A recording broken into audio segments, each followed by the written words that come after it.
Press conference में स्वागत है। पहले मैं सबसे आपके समक्ष कुछ बिंदु रखना चाहूँगा, कुछ आंकड़े आपके समक्ष प्रस्तुत करना चाहूँगा। उसके बाद मेरे अलग अलग सहयोगी गण आपके समक्ष डिटेल में अपना बता देंगे कि उनके कार्य क्षेत्र का जो भी इश्यूज़ है, और उसके बाद फिर मैं चाहूँगा कि आप प्रश्न वगैरह इत्यादि हो तो आप उनसे भी पूछ सकते हैं।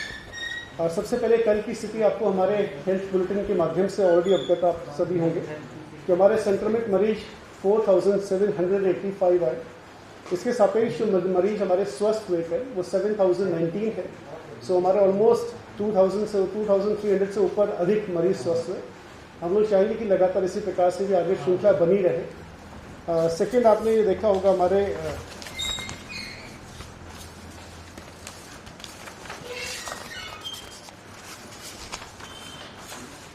सेकेंड आंकड़ा जो आपके समक्ष रखना चाहूँगा, कल हम लोगों ने हमारी ई संजीवनी के बारे में, मैं बार बार आप सबसे लगातार उसके बारे में कह रहा हूँ, कल हमने ई संजीवनी में करीब 1200 का आंकड़ा क्रॉस किया।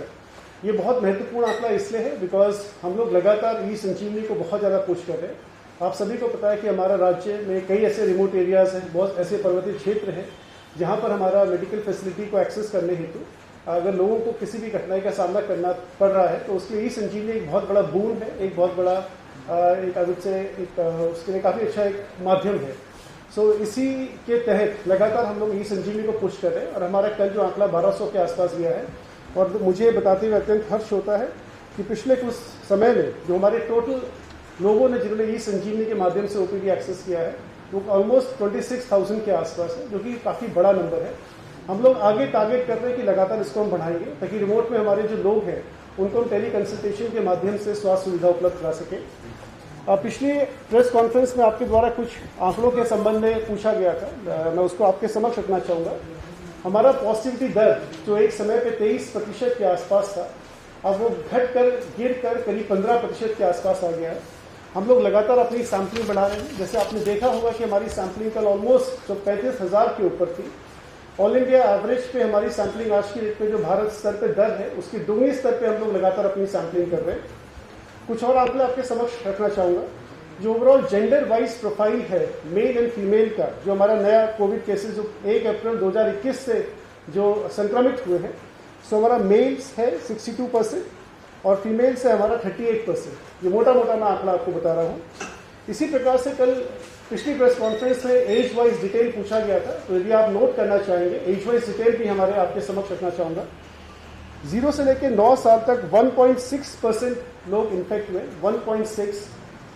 10 से लेकर 19 साल तक है 7.3%। 20 से लेकर 29 साल में 21.9%। 30 से 39 साल में 24.2%। 40 to 49 एज ब्रैकेट में 18.5%। 50 to 59 के एज ब्रैकेट में 13.3%। 60 to 69 के ब्रैकेट में 8.1%। 70 to 79 के ब्रैकेट में 3.8% एंड 80 to 90 के ब्रैकेट में 1.1%। तो सब्सटैंशियल जिस ब्रैकेट में हमारे लोग इन्फेक्ट हो रहे हैं वो प्राइमरीली 3 हमारे ब्रैकेट हैं। 20 से लेकर 29 साल जिसमें 21.9% लोग इन्फेक्ट हो रहे हैं। 30 से लेकर 39 ईयर्स जिसमें 24.2% लोग इन्फेक्ट हो रहे हैं एंड 40 से 49 जिसमें 18.5% लोग इन्फेक्ट हो रहे हैं। यदि आप इसको कंपेयर करेंगे फर्स्ट वेव और सेकंड वेव की, जैसे हम लोग बात कर रहे हैं, यदि मैं एज वाइज आपको फर्स्ट वेव और सेकंड वेव का बताऊंगा, सो 0 to 9 के केस में फर्स्ट वेव में हमारे 2.1% थे। इस वाली सेकंड वेव में 1.6% है। हम लोग ये आंकड़ा आज की हेल्थ बुलेटिन में भी आपको प्रोवाइड कर देंगे। इसी प्रकार से 10 से लेकर 19% में अगर आप देखेंगे तो 8.6% हमारी फर्स्ट वेव में था एंड 7.3% हमारी सेकेंड वेव में है। थर्ड वेव में मोरलेस इक्वल है, करीब आपका 22% के आसपास है दोनों ही फर्स्ट एंड सेकेंड वेव में। थर्ड जो हमारा एज ब्रैकेट है 20 से 29। चौथा एज ब्रैकेट 30 to 39 में 23.4% फर्स्ट वेव में था एंड 24.2% सेकेंड वेव में है। तो जो नीचे के हमारे छोटे एज के जो ब्रैकेट है उसमें कोई सब्सटैंशियल डिफरेंस अभी देखने को नहीं मिल रहा है। तो ये डिटेल आंकड़ा हम लोग आपको हेल्थ बुलेटिन के माध्यम से आपको हम लोग उपलब्ध करेंगे। इसी प्रकार यदि आप हमारा डेथ का आंकड़ा यदि आप देखेंगे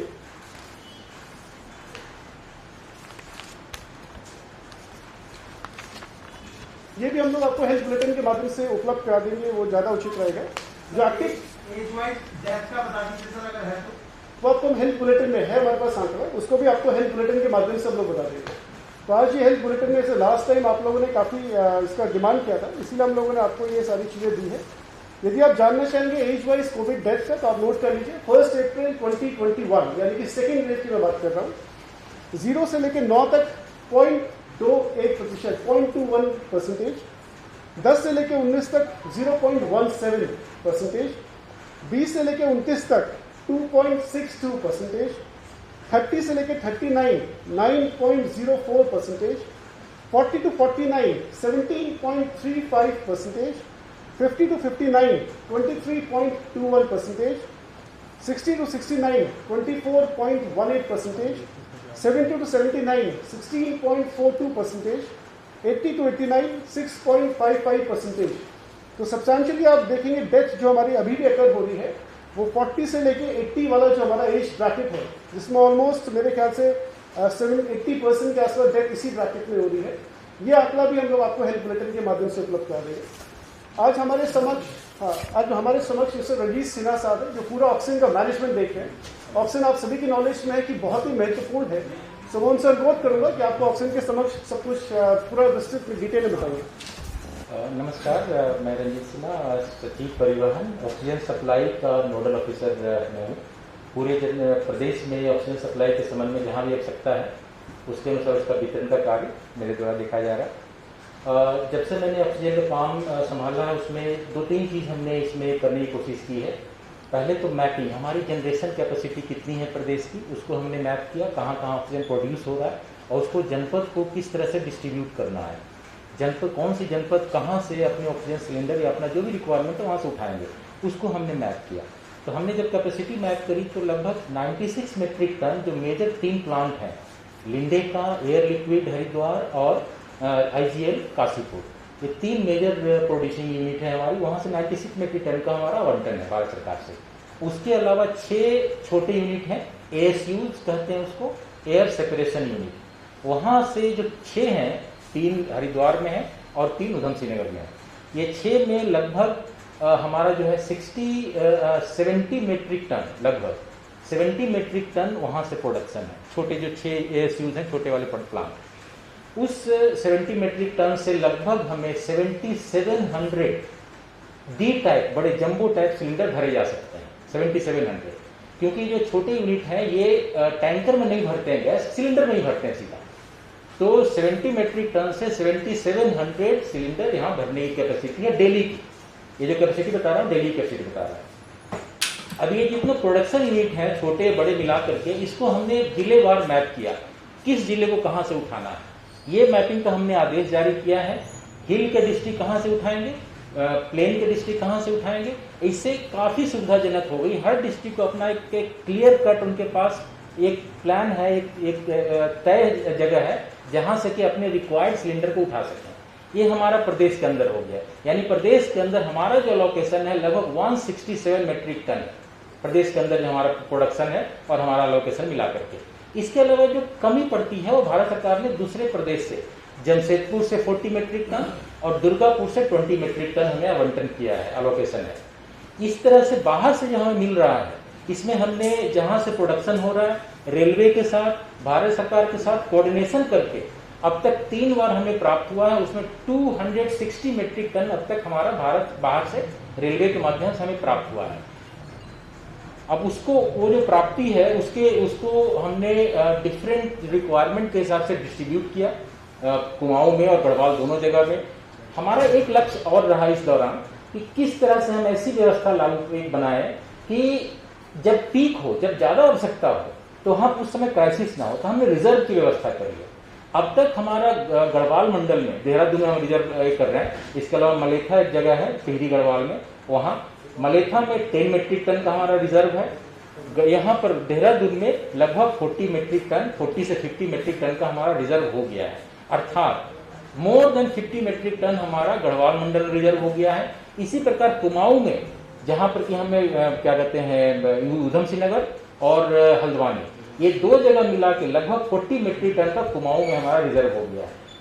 डेली जो जरूरत हो तो मिल ही रहा है हमें, इसके अलावा रिजर्व, ताकि कभी भी ऐसी कोई क्राइसिस सिचुएशन हो तो हमें हमारे पास उस समय इमरजेंसी सिचुएशन ना हो, हमें ऑक्सीजन की आवश्यकता की पूर्ति हो सके। इस प्रकार से हमने, अब हम क्या कर रहे हैं, अब हमारा जो आगे प्लान है, अब तक हमारे पास जो इसके अलावा जो बड़े प्लांट और छोटे प्लांट में प्रोडक्शन हो रहा है उसके अलावा अब हम डिफरेंट हॉस्पिटल्स में जहां आवश्यकता है वहां पे हम पीएसए ऑक्सीजन जनरेशन प्लांट ही लगा रहे हैं, कैप्टिव, जो हॉस्पिटल के अंदर रहेगा, हॉस्पिटल के अंदर ही प्लांट लगा रहे हैं। इस प्रकार से अब तक हमारा भारत सरकार से जो अप्रूवल मिला है और उसके बाद जो हमने काम किया है उसमें 11 हॉस्पिटल के अंदर पीएसए ऑक्सीजन जनरेशन प्लांट लग चुके हैं 11 जगह पे। उसका टोटल कैपेसिटी है 5180 एलपीए यानी लीटर पर मिनट। 11 जगह उन सारे मिलाकर के टोटल कैपेसिटी जो हमने पीएसए प्लांट लगाया है उसका 1180 एलपीए लगा चुके हैं। जो अब तक अभी हमारा वर्क चल रहा है, ये तो फंक्शनल होगा इतने 11 जगह, जो हमारा वर्क चल रहा है वो 8 जगह पे चल रहा है, उसकी टोटल कैपेसिटी है 4500 एलपीए। इसके अलावा जो अप्रूव्ड हो चुके हैं 11 जगह जहां पर सैंक्शन होनी है, 11 जगह में हमारा लगभग 9000 एलपीए की कैपेसिटी अप्रूव हो चुकी है, जिसमें काम शुरू होना बाकी है। इसके अलावा जो हमारी प्रपोज्ड है वो 15 जगह और प्रपोज्ड है, उसकी टोटल कैपेसिटी 6100 यानी 6100 एलपीए की जो प्रपोज्ड है। इस प्रकार से हमारा जो टोटल जो बन के आएगा, अगर हम 1-2 महीने का रेंज लें तो जो फंक्शनल है, जो वर्क इन प्रोग्रेस है, जो अप्रूव्ड है और जो रिक्वायरमेंट और जो प्रपोज्ड है, वो सब मिलाकर अगर हम देखें तो लगभग हमारा 47 जगह पे हमारा इन हाउस हॉस्पिटल में जो पीएसए ऑक्सीजन जनरेशन प्लांट है वो लग जाएगा, वो शुरू हो जाएगा। ये एक लेवल हुआ जिसमें कि हम जनरेशन प्लांट हॉस्पिटल में लगा रहे हैं। दूसरा हमारा प्लान ये है कि पूरी मैपिंग करें कि कहां कहां पे स्टोरेज टैंक की जरूरत है। जैसे दून मेडिकल कॉलेज हॉस्पिटल में, दून हॉस्पिटल में 1 मेट्रिक टन का हमारा स्टोरेज टैंक है। अगर एम्स की बात करें तो 27 मेट्रिक टन का स्टोरेज प्लांट है। इस प्रकार से डिफरेंट हॉस्पिटल्स में है लेकिन कम है। इसको हमने प्लान किया है और कितने जगह ऐसे हैं जहां पर कि हमको टैंक चाहिए ताकि सिलेंडर पे डिपेंडेंसी कम जाए। तो इसका हमने जो प्लान किया है इसमें लगभग हमारा 8 जगह 8 हॉस्पिटल को आइडेंटिफाई किया जहां स्पेस अवेलेबल है, वहां पे हमने स्टोरेज टैंक की हमने व्यवस्था का प्रपोजल रखा है। इसको हम आगे निर्णय के लिए आगे प्रस्तुत करेंगे। अभी हमारा ये प्लान है। ये 8 जगह मिलाकर टोटल जो हमारा स्टोरेज टैंक क्रिएट होगा, जो बनेगा 147 मेट्रिक टन का क्रिएट होगा। नेक्स्ट एक और हम कर रहे हैं, सिलेंडर कितने हैं हमारे पास, उसको पूरा हमने मैप किया, hospital wise, vendor, refilling unit, ASUs, हर जगह हमने मैप किया जिलेवार। तो उसमें लगभग हमारे डी टाइप जो जंबो टाइप सिलेंडर है वो 20,483 जंबो टाइप सिलेंडर है पूरे प्रदेश में, और बी टाइप जो छोटे वाले सिलेंडर होते हैं वो लगभग 6000 है। तो इस प्रकार से हमने पूरी मैपिंग कर ली। अब हम ये कर रहे हैं कि किसी भी क्राइसिस सिचुएशन में, हिल्स में जो हमारे पहाड़ी जिले हैं वहां पर अगर 72 घंटे ऑक्सीजन कहीं बाहर यहाँ प्लेन से नहीं भी गया तो 72 घंटे का हमारा रिजर्व होना चाहिए। प्लेन में हमने रखा है कि 24 घंटे का हर हॉस्पिटल के पास एट ए टाइम रिजर्व होना चाहिए। अगर 24 घंटे ऑक्सीजन नहीं कहीं से नहीं भी गया तो 24 घंटे हमारा क्राइसिस मीट आउट हम उसको मिला सके। इसके लिए जो हमने प्लान किया है लगभग 9000 डी टाइप सिलेंडर का और हम प्लान कर रहे हैं, ताकि टैंक क्रिएट होंगे, पीएसए प्लांट होंगे, सिलेंडर भी हम बैकअप में रखेंगे। तो इस तरह से लेयर वाइज हमने एक क्राइसिस सिचुएशन को, जो भी ऑक्सीजन की डिमांड है उसको मीट करने के लिए हमने पूरा प्लान किया है। हमारा उद्देश्य पर्पस ये है, हमारा जो ऑब्जेक्टिव ये है, हर हॉस्पिटल में जहां भी हो सकता है हम या तो पीएसए प्लांट लगाएं, टैंक रहे उनका, प्लस सिलेंडर बैकअप में रहे। This is our plan. Layer में रहेगा, ये अगर गड़बड़ हुआ तो ये हमारा चलेगा, ये गड़बड़ हुआ तो ये चलेगा। इस प्रकार से हम ऑक्सीजन क्राइसिस को जो नेक्स्ट अभी जो ये हो रहा है कि नेक्स्ट वेव आएगी, उसके लिए हमारा पूरा प्लान फुल प्रूफ हमने प्लान किया है। और इस प्रकार से कहीं भी अगर आज की तारीख में हम बात करें तो कहीं भी ऑक्सीजन की दिक्कत नहीं है। दिक्कत के साथ दिक्कत तो नहीं है, इसके अलावा हमने रिजर्व भी क्रिएट कर लिया है क्राइसिस सिचुएशन को मीट करने के लिए। फ्यूचर में अगर कहीं ऑक्सीजन की डिमांड आती है, इसके लिए हम पूरी तरह से तैयार हैं। सर सारे प्लांट में सर बिजली की व्यवस्था, मतलब जनरेटर की व्यवस्था है कि अगर Yes. लाइट होती है तो हमारे पास जनरेटर सिस्टम होगा सर? यस, जितने 11 जगह जो चल रहे हैं अभी हमारा जो शुरू हो चुका है पीएसए प्लांट, सब जगह बिजली है। बैकअप के लिए रिक्वायर्ड जितना केवीए का जनरेटर चाहिए वो है। सर एक सवाल राज्य में ऑक्सीजन बाहर कितनी ऑक्सीजन भेजी है हमने? देखिए, हमारा जो 3 मेजर प्लांट है वो भारत सरकार से अलोकेशन होता है। लिंडे की कैपेसिटी 165 मेट्रिक टन की है, वहाँ से हमें 40 मेट्रिक टन का अलोकेशन है। बाकी जहाँ पर रिक्वायर्ड, क्योंकि हमको पूरे ए को देखना, पूरे देश को देखना है। पंजाब जो एडजॉइनिंग स्टेट है जहाँ पर कि नहीं है जनरेशन प्लांट, सर आपने कोटे में से दिया हमने किसी राज्य को ऑक्सीजन? नहीं, हमारे कोटे से हमने नहीं दिया है। एक जो जैसे ASU प्लांट है जो भेल का BHEL का है, उनकी कुछ अपनी हॉस्पिटल्स थी, उसमें भी हमने ये किया है जो अगर हमारी कैपेसिटी से स्पेयर बचती है, हमारी कैपेसिटी अगर हम मान लिया हमने यूज़ कर लिया तो कुछ सिलेंडर आप बाहर भेजना है, हमारी हमने यूज़ कर लिया, हमारी ज़रूरत नहीं है, तब उनको हमने वो ये किया, अलाउ किया है कि होने पर, क्योंकि हम तो ऐसा नहीं कर सकते कि दूसरे स्टेट में कहीं ज़रूरत है, नोएडा में उनके कुछ हॉस्पिटल हैं तो उनको रोक दें।